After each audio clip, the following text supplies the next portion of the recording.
Okay, good afternoon. Gracious Mrs. Hager. It's really an honor to come and speak to you. Since I only get to see you once, I really want to tell you so many things. What's the general age over here? 18. So I remember 33 years ago, when I taught my first class of 18-year-old girls, a young lady asked me a question. She said, Rabbi Weiss, we're all girls that are getting ready to get married. What would you say is the most important thing we should train ourselves, that we should have hatzlacha as a wife? That's a girl asked, a fine girl. And I told her, I'm a little new at this, and it's such an important question that I don't want to answer you right away. I want to think about it for a week. I taught once a week. I want to think about it for a week. Give me a week, and I'll get back to you, and I'll give you my answer. So I came back after a week, and I told them that the answer that I'm going to give you, you're not going to be excited about. I'm warning you ahead of time that I researched the subject, and I'm telling you that the answer I'm going to tell you is not going to impress you. But I'm not here to impress you. I'm here to tell you, first of all, when I tell you, it's okay, I'm married many years, so I have a little experience, but it's mostly, I'm telling you what Chazal tell us, right? It's the wisdom from Sinai, right? Sinai, that's what it says in the beginning of Pirkei Avos. Right? So this is not hit and miss. This is not, suggestions. This is Divrei Chazal. So I told them, if you want to do something, train to do something that will help you have a good marriage, learn how to have the talent to keep your mouth shut. See, I told you wouldn't be impressed. And they looked at me and said, keep our mouth shut. It says in Pirkei Avos, Kol yomai gadalti ben hachacham. All my life I grew up amongst the Chacham. So if somebody told you, yes, I grew up by Rav Segel of Manchester, I was by Rav Steinman in Eretz Yisrael, I saw Rav Moshe Feinstein in America, Kol yomai gadalti ben hachacham. V'lo motzasi leguf toiv mishtika. I didn't find anything better than shtika. It's interesting that the Vilna Gaon says that Bereshis, the first word of the Torah, is an acronym, an abbreviation of the 6 most important pursuits in life. 4 of the 6 are Pashut. 4 of the 6. 4 of the 6, you don't need to be in 12th grade. So it's called 12th grade? Seminary? Seminary? Seminary. Okay, seminary, you don't have to be. The Beis is B'tachin. The Aleph is Ava. The Yud is Yira. And the Taf is Torah. So those are obvious. Those are obvious. It's the Reish and the Shin that is a very big Kiddush. The 6 most important pursuits in life. Each one deserves a whole set of classes. The Reish, it's not Rachmanis, it's not Ruchnias. The Reish is Ratzon. It's very important to have a good Ratzon, a will. You see, if you have a Ratzon to do the important things, for example, maybe if we have time, I want to talk to you a little bit about davening. if you have a ratzon to daven well, it makes a big difference. You have to have a ratzon. Then, if you have a ratzon, then you'll start learning what the davening means. Then you'll make sure that you clear your head from distractions before you start davening. But you have to have a ratzon. It's over from Rav Nachman from Breslov. Ein davar oimed b'fnei haratzon. It's important to have a ratzon. So, for example, if you have a ratzon to be mekayim kibbud b'ein. I was in BSS earlier today, and I asked the girls, how could you make a bag of garbage into the crown jewels of England? You have jewels over here, crown jewels of England. How can you take a bag of chicken bones and diapers and turn it into a big ball of diamonds? So they looked at me like I was nuts. I told them, if mommy says take out the garbage and you take out the garbage, that bag has become more than diamonds. Because no diamond can promise you arichas yom. No diamond can promise you that it's going to be good for you. A lot of unhappy people with plenty of diamonds. You have to have a ratzon for. Tell you a story. It's not a Purim spiel, but it's a story. Tell you a story. There's a family in Staten Island by the name of Edelman.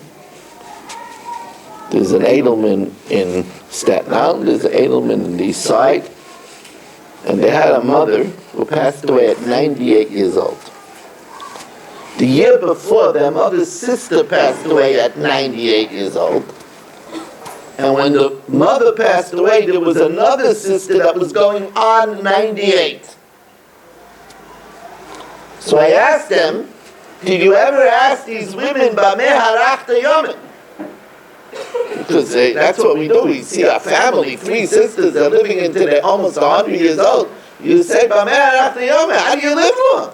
What do you do? So they said they asked them, and all 3 gave the same answer. It's usually a very good sign that they know what they're talking about. In America, in the beginning of the 20th century, there was something called the Great Depression. You learned about it in history, the Great Depression. There was no money. There were long lines for just a plate of soup. People couldn't get jobs. There was a big nisayon at that time for Jews to keep Shabbos. Their father was a grocer during the Great Depression. He was a grocer. And in the morning, in those days, they used to deliver the milk in wooden crates in glass bottles. And they would deliver in the morning to the grocery around 3:30 in the morning, 8 crates of milk. Their father had a very bad back. And the whole day he was krechsing, he was complaining because of his back. These 3 girls made a deal with each other that 2 of them would get up every morning at 3:30 in the morning because they couldn't do it alone. And they would carry in the 8 boxes. And they did that all their teenage years. They did it in the snow. They didn't go to camp in the summer. They did it in the summer. All their teenage years. And they said they were sure that it's because of this that they lived deep into their 90s. That's kibbud avayim. And you should know that right now you are at the premium time of kibbud avayim. Once you get married, your responsibility is going to shift to your husband, then to your children. You're still going to have kibbud avayim, but it's not the same. But now you're at the height of your maturity, and you still have the ability to be becoming this glorious mitzvah. Now, as mature girls, you don't even have to wait for your parent, your mother, your father to say, could you do this? Obviously, if they say that, you're not children. You're not going to say, not now, ma. You're not children. But you know what you could do? You could say, ma, I see you're tired. What could I do to help you? You could offer. Because now you're at the age, you understand what a mitzvah this is. But you have to have a ratzon. You have to want it. If you want it, Hashem will help you. And by the way, I'm going to tell you now, this is something, an understanding of yourself. Listen carefully, because this could help you all your life. There are times that there's something you would like to do, but you say, I just can't do it. I know myself, I just can't do it. You know, you're right. Right now, you can't do it. But the way a person wants to go, they get help. With this yata d'shmai, you'll be able to do it.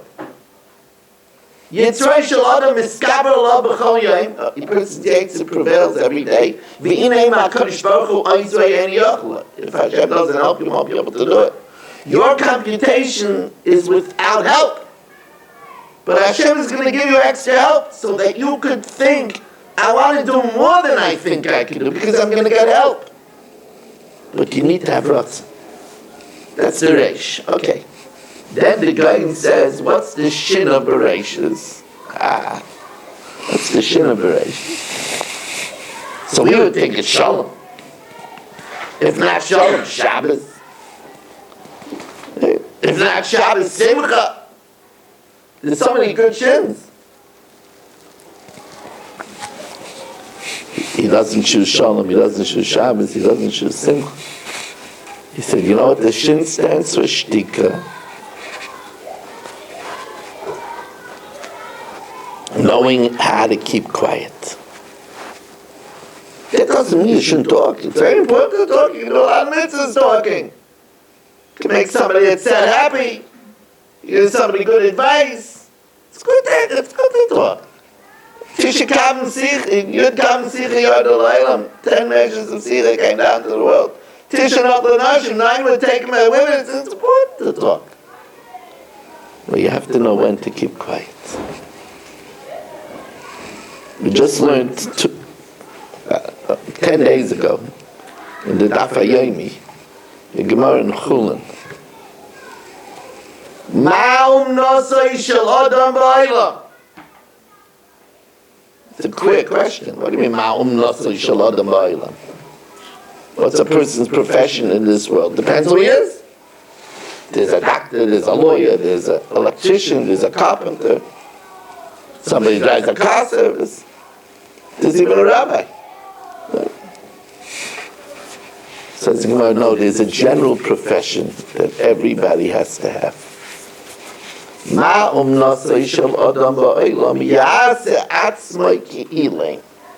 Make yourself like you're mute. Now, for the fact that the Gemara says, it calls it an umnus. You know, in order to have a profession, you have to train. You have to train. Some people have to train to become a therapist. They have to train for years. In order to know how to keep your mouth shut, you have to know that people ruin themselves with their mouth. They're married and they answer back. If they wouldn't have answered back, they just would have kept quiet a few minutes. If they would have just kept quiet a few minutes, the whole thing would have passed. There would have been nothing. But because they said something, there was an argument back and forth. The whole night was ruined. The whole weekend was ruined. Also, you have to know, we had a song that we sang in Cheder. Lashon Hara Lamed Hey, go to Gehenna the easy way.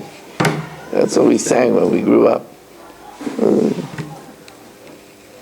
The sin of Lashon Hara ruined so many people. I I just gotta say it. I gotta tell it. You have to know how to control. You have to know when to be quiet. I told you, it's not exciting. But if you want to know something to train, this is a big thing.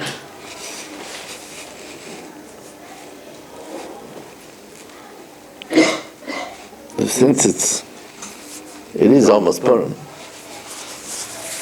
so I'm going to tell you the next Yesod based on a lesson from the Megillah.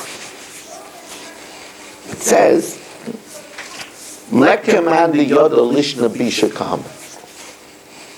There was no one that knew how to speak lishna bisha, lashon hara, like Haman, a slanderous tongue. It says that he told Achashverosh, remember, what is lashon hara? Lashon hara is true. If it's not true, that's Moitzi Shemra. So whatever Haman said was true. I mean, he told Achashverosh, the Jews, you're worse than a bug. If a bug falls into their wine, they kick out the bug and they drink the wine. But if the king would touch their wine, they would throw it away. It's true.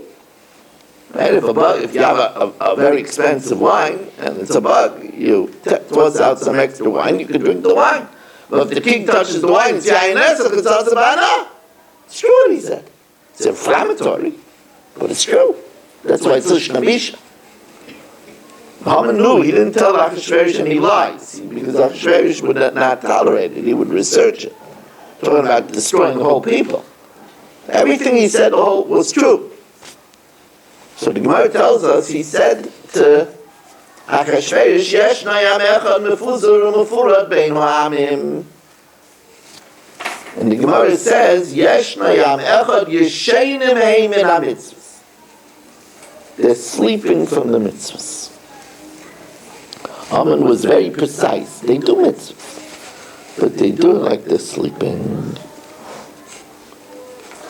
without any feeling, without any thought. And Rachmana libaboy. Hashem wants our hearts. Hashem doesn't want us to do it without thought. It's very important. So, for example, people daven to Hashem.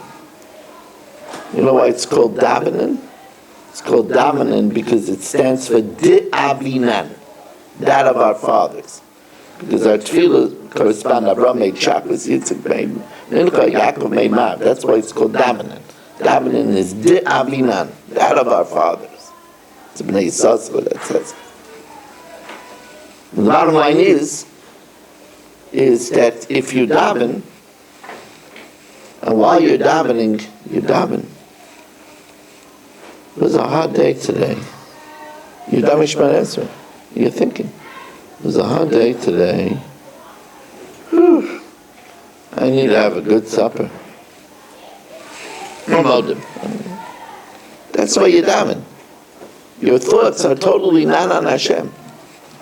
You're sleeping. You eat Shabbos, cholent, kugel, chicken soup. But when you're eating it, you're thinking, oh, I could use a little bit more salt. Maybe I'll have another plate. But do you think that I'm celebrating that the Rebbeinu Shalom created the world? It wasn't always here. It didn't come about from a big bang. It didn't evolve over millions of years. It was created in 6 days.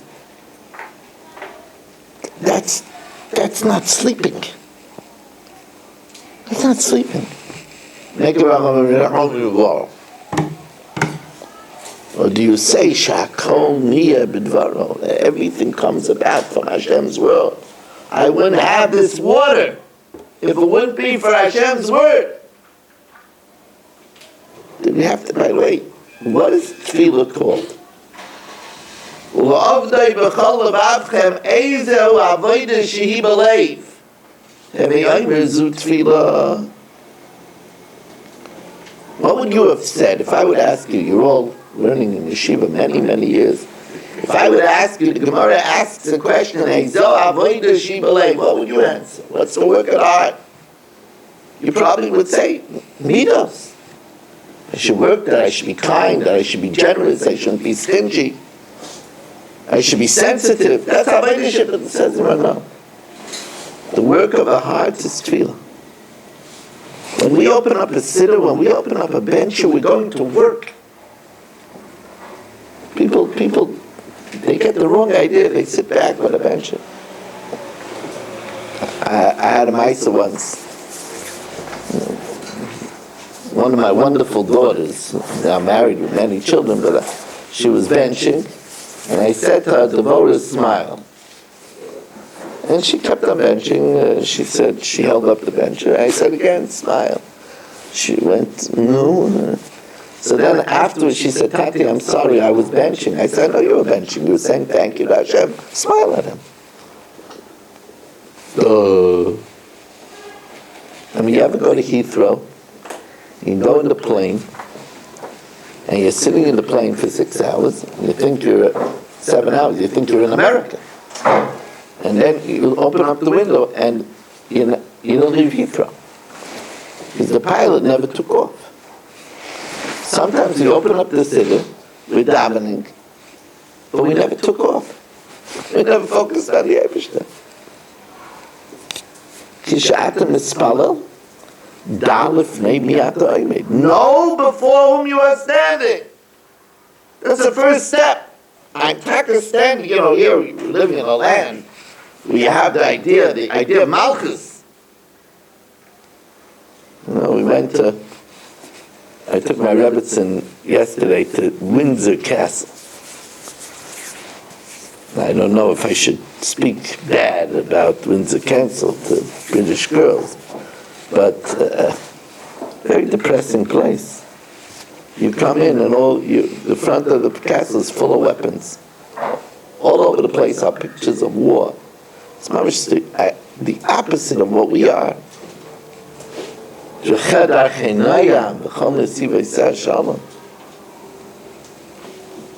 the idea that you take 3 steps forward, you're standing in front of the Melech Malchei Hamlocha. And here's the good thing. If we daven, we will make our lives better. For sure. You listen to everybody. So if you daven regularly well, it's going to make your life better.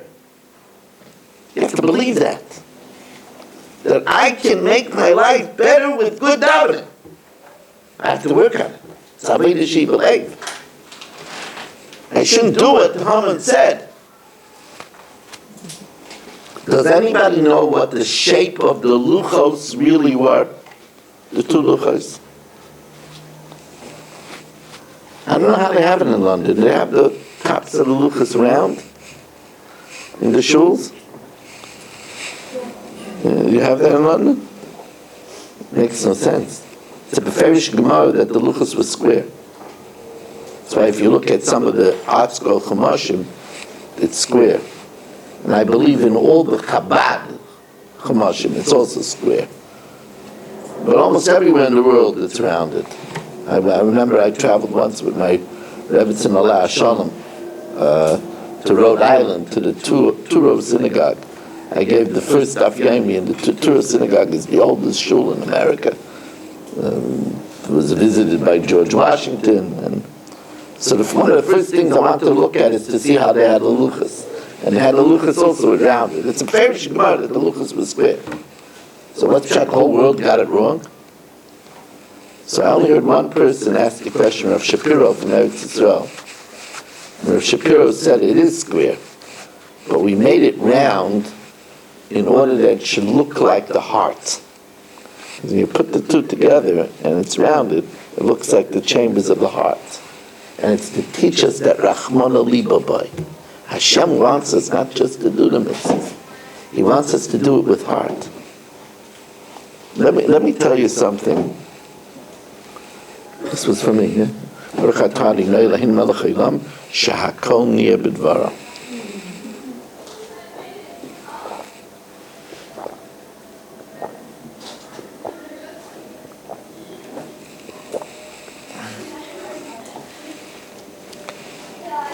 says you do somebody a favor, you should tell them, I didn't yet eat breakfast today. I was running from place to place to place, so I had to daven early in the morning, and I didn't yet eat breakfast.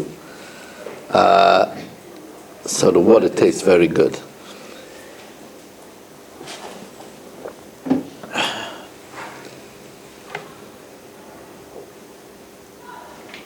You could greatly enhance your life if you daven properly. I had an uncle, when I was 8 years old, Matti Miller, so sein gesund, he's already in his 80s. He said to me when I was 8 years old, he said to me, Moshe Meir, you're going to daven anyway your whole life. You might as well do it right. There's so much truth to that. You're davening anyway. You're going to go to shul to daven. So why not do it the right way? You're doing it anyway. You're making brachas anyway. So don't make a bracha. Well, do it the right way. After all, the Gemara Bracha says there's a stira in the Psukim, a contradiction in the Psukim. It says, La Hashem ha'aretz u'mula, the world belongs to Hashem. But another passage says, Hashemayim shemayim la Hashem ha'aretz na'asat l'bnei adam. So which one is it? Does it belong to Hashem? Does it belong to us? So the Gemara says, Kan l'fnei ha'bracha, kan l'achar ha'bracha. Before the bracha, it's La Hashem ha'aretz u'mula. After the bracha, ha'aretz na'asat l'bnei adam. You could have food in your house, in the refrigerator, in the cupboard, in the drawer, but if you didn't make a bracha, you're stealing. It's important to train yourself to make a bracha. And if you'll make a bracha the right way, Mitzvah Hashem, your children will make the bracha the right way. Famous story of Rabbi Yaakov Kamenetsky. A woman came and asked Rabbi Yaakov Kamenetsky, how do you teach your children to make a bracha? He says, I don't teach my children to make a bracha. I make a bracha the right way. The Rebbetzin makes a bracha the right way. The children will make brachas the right way. He said, that's the meaning of mashpia. Mashpia, the root of mashpia is shefa, a slope. He said, mashpia is a trickle-down effect. The way we behave, that's the way our children will behave. It's a trickle-down effect. That's the meaning of being a mashpia.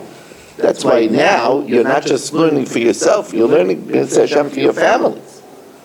And you're learning how to become no greater mashpia than a mother. The Torah Simecha, Shema B'li Musa Avicha, Al Titosh Torah Simecha, the Torah of a mama, watching a mama, how if she enthusiastically cleans for Pesach, or she cleans for Pesach, it leaves a mark on a child for life.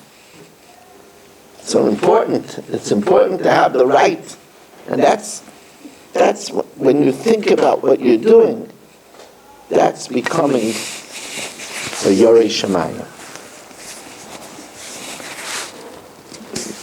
2 more minutes. We're late. Are we late now? I don't know what. Well, we started late, so we still have it. Oh, no, so I don't know. I don't know whether I'm coming or going.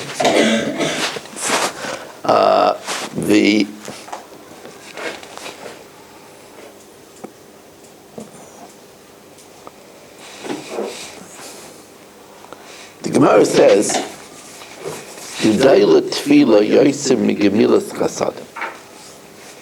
the prayer is better than acts of kindness. That's such a strange Gemara. If I would tell you that the refrigerator is better than the stove, or that the vacuum cleaner is better than the washing machine, you look at me and say, otherwise, what does that mean? How can you compare? They're both important. How can you make a statement that tefillah is better than kindness? What does that mean? It's important to be mabakar chayil. It's important to be mesameach chas mekala. It's important to be samei Yisrael. It's also important to daven. How can you say one is better than the other? What does the Gemara mean? Listen carefully. It's a big yesod. Listen carefully. You see,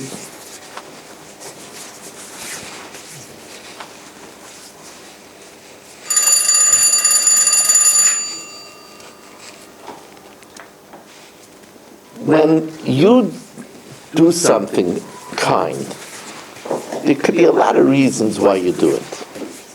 You said, listen, I'll do this for somebody, they'll do me a favor back one day. I'll do this because people are watching and maybe I'll get a good shidduch from it. I'll do this and people will think I'm a really good girl.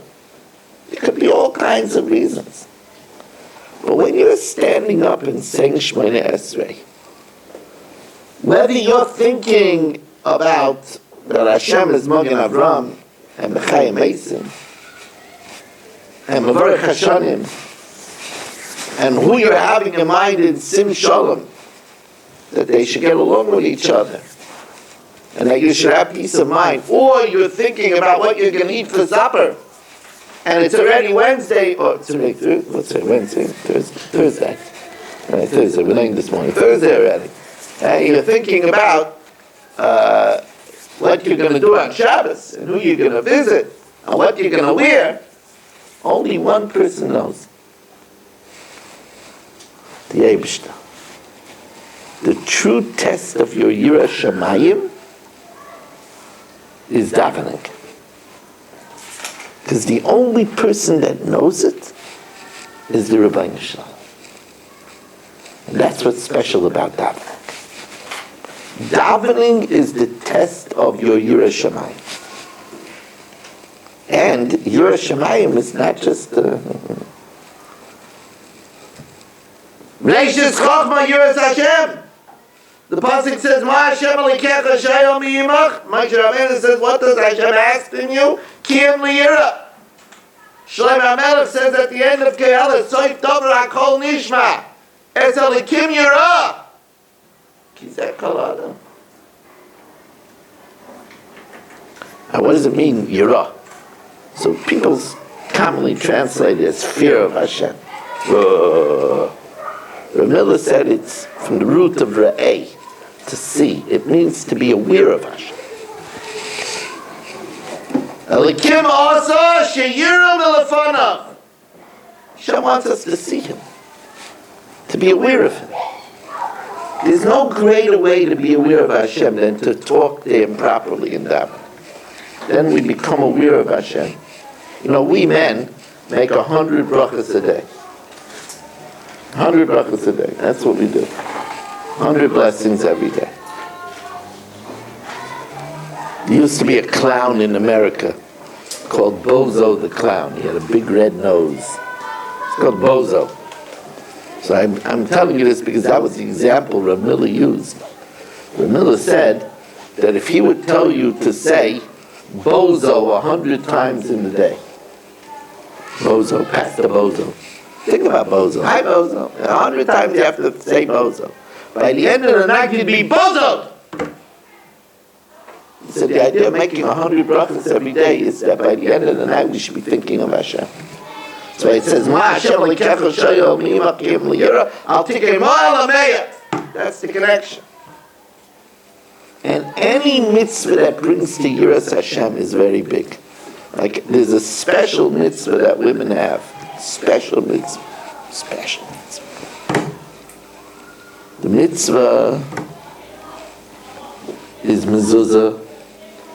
I don't know if you knew that special woman's mitzvah. You see, at the end of Kriya Shema, it talks about the big three. Talmud Torah, Tefillin, and mezuzah. And then it says, L'man yiru yimeichem b'mei b'neichem. Now, you don't have an official mitzvah of Talmud Torah. Many things you're supposed to learn, you should know what to do, but you don't have an official mitzvah of Talmud Torah. And you don't have a mitzvah to wear tefillin. So the only one of the big three that gives you arichas yamim is mezuzah. You have a mitzvah, it's a mitzvah, say, that's not limited by time. You have to always have a mezuzah. So you have a mitzvah, so you say, what do I do with mezuzah? Put it up once in 50 years. Big deal. There's a mitzvah of mezuzah that when you come in the room to be aware of the mezuzah. There was a pen in the States. I don't know if you have it in London. You have Parker pens in London?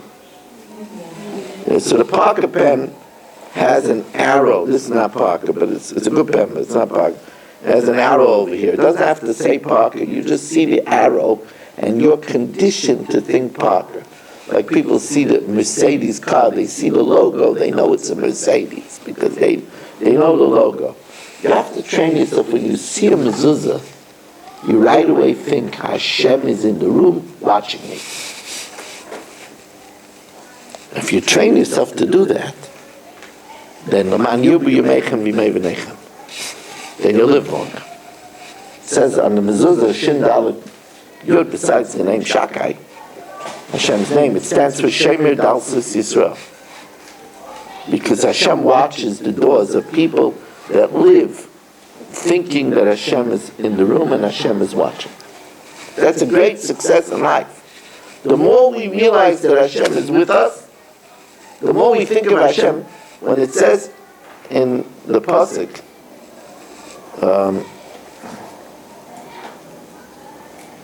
as Hashem Elokecha Tira. That's a mitzvah sasei daraisa, to fear Hashem. What's the mitzvah sasei? The mitzvah sasei is when you're thinking about doing something, you ask yourself, does Hashem want me to do this? And if that is your criteria for making a decision, you're a Yerush Shamayim. And you fulfill, says the Ramban, the mitzvah sasei d'oraisa of Es Hashem Elokecha Tira. A very important idea. In other words, you were thinking about whether you should say this. And then you said, no, it's my friend's secret. I'm not allowed to disclose the secret. Or my friend would not be so happy if I said this about her. So it might be Lashon Hara. Right? If that's how you make your decision in anything that you do, right? Your mother says something, you're about to say no. And then you remember it's not kibbud of aim to say no. You could say no to other people, but you can't say no to a mother or father. So then you're being a Yerush Shamayim. Your decisions are being decided by what would Hashem want from me. When that happens, then Hashem helps us out remarkably. Hashleich al Hashem yohavcha. Throw on Hashem your burdens, and He'll sustain you. He'll help you. I want to take the opportunity to wish all of you. By the way, one more thing.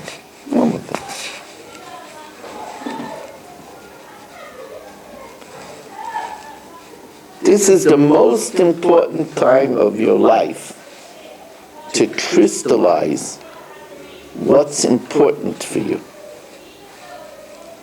Because when you're going to decide with the help of your parents who to marry,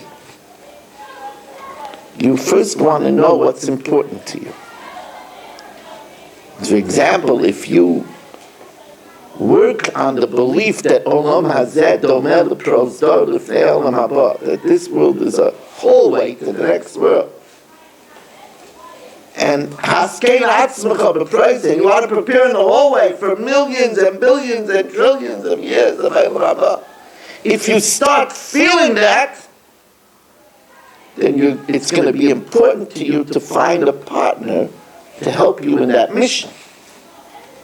If you never think about that, then it's most important for you to find a partner that's going to be able to afford a flat, and that's going to laugh a little bit. That's also important. But you need to crystallize what's important. You need to know that Torah protects the home from the Malach HaMavos. That's why we learn about Yaakov. And a man wrestled with him, with Samuel, the Malach HaMavos. The Malach HaMavos couldn't fight with him, couldn't win him. That's why we have a Chazal that Yaakov Avinu makes. Why? Because Yaakov was the Ish Torah. So there it says, teaches us that Torah keeps away death.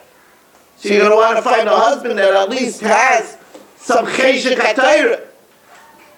He's not going to, not kol, that's not the question. He's a husband that's going to have some attachment to Torah. He's not going to say, Torah, that's not my thing.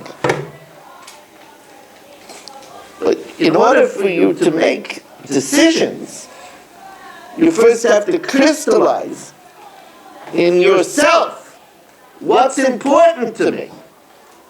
What's important to me? And only then are you going to be capable to make a proper decision. This is very important. These are things that you need to be learning, you need to be asking your mechanchos, you need to be speaking about to your parents and to your morals. This is the time. This is a very, very, very, very, very, very, very, very important time of your life.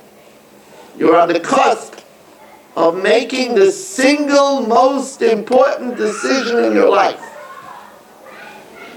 More important than where you're going to live, where you're going to send your children to yeshiva.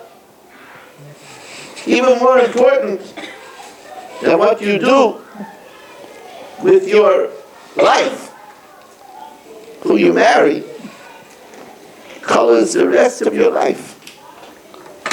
And it's important now to crystallize in your mind what's important also. A good young man is going to be looking for a girl that's a tznuah and that has fine midos.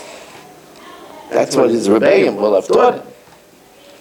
That you should marry a tznuah and a girl that has good midos. So now's the time to work on midos. It's always the time, but now is really the time. It's really important. You want to find the best boy. The best boys are going to be looking for good midos. They're going to be looking for somebody that has trained himself to be easygoing, somebody that has a simchas hakayim.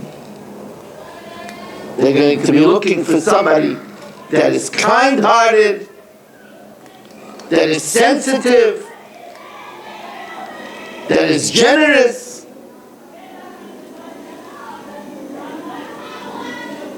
that's caring. You'll say, Rabbi Weiss, how can I practice? Practice on your parents. They don't mind being experiments. These things, they don't mind being experiments. Good experiment. Ma, I hope you don't mind. I'm using you as an experiment. There was a rabbi that came from America and said that I should use you as an experiment. Experiment? Yeah, he said I should try to be caring and kind and considerate and easygoing. She'll say, okay, you could use me for that. You can use me for that. I don't mind being, they used to call it in the laboratory, a guinea pig. I don't mind being a guinea pig for such an experiment. Right? You can experiment on me for the rest of your life. Shemizaycha, that we shouldn't be sleeping in our heads. Shemizaycha, to learn the craft of knowing when to keep your mouth shut. Shemizaycha, that our Shabbos should be infused with thoughts that the Rebbeinu Shalom created the world. That our davening, we should know who we talk to, who we're talking to. We should believe that if we ask, it's going to make our lives better. We should do avodah believe. We should remember to try to crystallize what's really important and work on our midos and our tznias. In that merit, Hashem shemi mamale kol mishaloi secha b'taiva.